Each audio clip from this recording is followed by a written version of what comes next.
Head Kohtla-Järve linna elanikud. Taaskord te näete minu videopöördumist. Ja sellel on tegelikult ainult üks põhjus. Järjest enam ja enam ma saan rohket tagasisidet enda videopöördumistele. Ja tegelikult selleks, et suhelda linnaelanikega, on head kõik võimalused, mis aitavad mul teiega kontakti saada. Minu viimane pöördumine seoses külmade ilmadega ja seoses abivajaja märkamisega sai väga palju tormilist tagasisidet. Inimesed on palju helistanud, kirjutanud sotsiaalmeediasse, kirjutanud postkasti ja tundub, et see teema läks väga õigesse kohta ja see tõepoolest kõnetas. Seetõttu ma pöördun teie poole veel kord. Selleks, et me räägiksime uuesti läbi selle olukorra. Kuidas me saame tulla appi, kui te midagi märkate? Tihti me oleme tunnistajaks sotsiaalmeedias toimuvatele vaidlustele, kus arutatakse ja lahatakse toimuvat. Kindlasti ka halvustatakse meie tööd, võib-olla kritiseeritakse tegevusetust, kuid seal on üks väga suur probleem. Tihti nendest olukordadest, mida seal arutatakse, me ei ole teadlikud nende olemasolust. Ja sellepärast on esimene palve.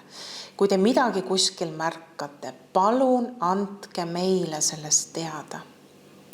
Meil on olemas kõik teadmised, vahendid, kogu meeskond, et asuda probleemi lahendama. Ma ei väida täna siin, et linn on mingisugune võlur, kes omab võlukepikest ja mingisuguseid supervõimeid ja suudab lahendada ära igasugused probleemid. Kuid me teame, kuidas astuda need sammud. Me teame, kuidas läheneda olukorrale, kuidas asuda seda olukorda lahendama ja me teame, kuhu edasi vajadusel pöörduda. Kõik ei ole linna kätes, kuid linnal on olemas võrgustikud, koostöövõrgustikud ja need töötavad väga hästi. Need koosnevad meie partneritest ja meie käes on see võim, et üheskoos neid asju asuda lahendama. Sellepärast veel kord.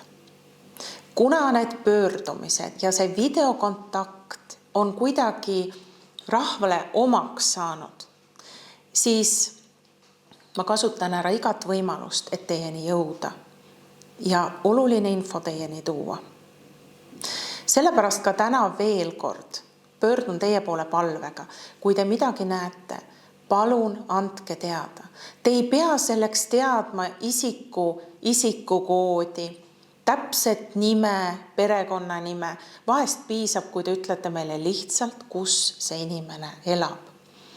Meil on võime need inimesed üles leida ja pakkuda neile abi ja selgitada välja abivajadus.